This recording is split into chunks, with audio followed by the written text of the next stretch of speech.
ਜੀ अस्सलाम वालेकुम सज्जनों मित्रों की हाल है जनाब ਅਸੀਂ ਆਏ ਆ ਸਵੇਰੇ ਸਵੇਰੇ ਚੱਲੇ ਸਾਂ ਵੀਡੀਓ ਬਣਾਉਣ ਵਾਸਤੇ ਖਲੋ ਗਏ ਆ ਕੇ ਏਟੀਐਮ ਤੇ ਤੁਹਾਡਾ ਭਰਾ ਸਕੂਟਰ 'ਚ ਤੇਲ ਥੋੜਾ ਸੀ ਤਾਂ ਕਰਕੇ ਤੇ ਏਟੀਐਮ ਨੂੰ ਆਖਿਆ ਵਾ ਵੀ ਥੋੜੇ ਜਿਹੇ ਦੇ ਦੇ ਫਿਰ ਕੱਲ ਵਾਪਸ ਕਰ ਲਾਂਗੇ ਪਰ ਕੋਈ ਨਹੀਂ ਗੱਲ ਨਹੀਂ ਬਣਦੀ ਪਈ ਬਾਠਾ ਮਾਰ ਉਸਤਾਦ ਜੀ ਹੁਣ ਚੱਲੇ ਹੀ ਆ ਕਾਦੀ ਕਾਲੀ ਪਈ ਤੇ ਚਾਹੀਦੀ ਘੋਟ ਤੇਲ ਦਾ ਵੀ ਪਾਉਣਾ ਕਿ ਨਹੀਂ ਪਾਉਣਾ ਕੁੱਟ ਪਾਣਾ ਕੀ ਹੈ ਰੋਟੀ ਕਰਨਾ ਕੀ ਹੈ ਕਰਨਾ ਕੀ ਜਾਣਾ ਨਹੀਂ ਵੀਡੀਓ ਬਣਾਉਣ ਵਾਸਤੇ ਇੱਥੇ ਹੀ ਕਰਨਾ ਹੈ ਉਹ ਯਾਰ ਚਾਰ ਪੈਸੇ ਕਢਾਉਣੇ ਹਨ ਭੈਣ ਪੈਸੇ ਕੋ ਨਹੀਂ ਹੈਗੇ ਉਹਦੇ ਕੋ ਫੜ ਇਹਦੇ ਕੋ ਫੜ ਲੈ ਇਹਦੇ ਕੋਲੋਂ ਹਾਂ ਉਹ ਤੇਰਾ ਭਲਾ ਹੋ ਜੇ ਗਿਣੇ ਨਹੀਂ ਵੇਖ ਲੈ ਪਹਿਲਾਂ ਗਿਣੇ ਕਿੰਨੇ ਗਿਣਦਾ ਪਿਆ ਹੈ ਹੱਸਦਾ ਪਿਆ ਪੁੱਛ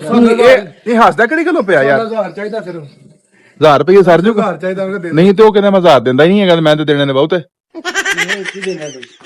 ਏਟੀਐਮ ਨੂੰ ਕਿਹਾ ਸੀ ਤੇ ਦੇ ਦੇ ਥੋੜੇ ਜਿਹੇ ਅੱਜ ਫਿਰ ਬਾਅਦ ਚ ਕਰ ਲਾਂਗੇ ਵਾਪਸ ਕੀ ਹੈ ਇੱਥੇ ਹੀ ਕਿਹੜਾ ਨਾ ਚੱਲੇ ਆ ਪਰ ਉਹ ਮੰਨਦੇ ਹੀ ਨਹੀਂ ਪਏ ਇਹ ਮੰਨਦਾ ਠੀਕ ਹੈ ਨਹੀਂ ਤਾਂ ਅੰਦਰ ਬੁਲਾਇਆ ਯਾਰ ਉਹ ਨਹੀਂ ਨਾ ਇੱਥੇ ਹੈ ਕੌਣ ਤੂੰ ਤੇ ਇੱਥੇ ਉਹ ਨਹੀਂ ਇੱਥੇ ਜਿਨ੍ਹਾਂ ਨੇ ਪੈਸੇ ਦੇਣੇ ਨੇ ਉਹ ਨਹੀਂ ਇੱਥੇ ਹੈਗੇ ਕਿੰਨੀ ਖੁਸ਼ੀ ਹੁੰਦੀ ਪੈਸੇ ਹੱਥ ਆ ਜਾਏ ਤੇ ਨਹੀਂ ਤੇ ਉਹਨੇ ਨਹੀਂ ਤੂੰ ਕਹਿੰਦਾ ਉਹ ਇੱਥੇ ਨਹੀਂ ਹੈਗੇ ਤੇ ਉਹਨਾਂ ਨੇ ਇਹਨੂੰ ਭੇਜਿਆ ਤੇ ਹੈ ਐਸੇ ਨੇ ਵੰਦਾ ਹੀ ਪਿਆ ਸਿਰਫ ਕਿ ਘਰ ਮਾਜੀ ਨਾਲ ਬੁੱਢੀ ਲੈ ਲੈਣੇ ਨੇ ਦੇ ਬਣ ਜਾਣਾ ਦਾ ਉਹ ਦੇ ਦੇ ਕੋਈ ਨਹੀਂ ਕਿਨੇ ਇਹਨੇ ਦੇਣੇ ਕਿਥੋਂ ਨੇ ਆਹੀ ਤਰ੍ਹਾਂ ਆਏ ਇਸ ਤੋਂ ਬਾਅਦ ਕੋਈ ਚੱਕਰ ਨਹੀਂ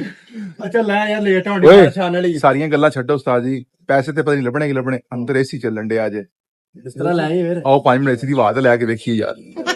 ਆਜੋ ਆਜੋ ਆਏ ਓਏ ਇੱਥੇ ਮੰਜੀ ਡਾਈ ਮੇਰੇ ਤੇ